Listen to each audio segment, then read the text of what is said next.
My beliefs about rowing as you age is that you have to give yourself a little bit of grace. And at each pivot point, you're going to need to be nicer to your body and potentially change your training. Your training that you were doing when you were in high school versus the training in college versus the training when you were in your 20s or maybe your 30s might be a little bit different than what happens when you're in your 40s and your 50s and your 60s.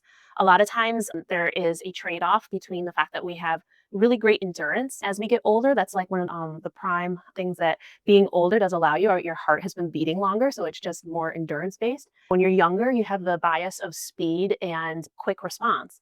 So as a younger person's approaching rowing, you have to take the idea that you need to work on your endurance. You need to teach your body how to row low and slow. When you get a little bit older, as you start to lose strength, you need to be concentrating a little bit more in the gym on lifting some heavy weight, and then also making sure that you're training for that particular season and modulating the changes in season and not trying to make huge jumps in your fitness in some short amounts of time.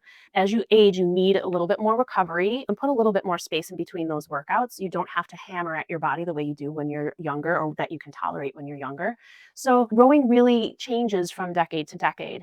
And the idea that you have to be flexible with yourself and give yourself some grace is something that will keep you rowing for a very long time.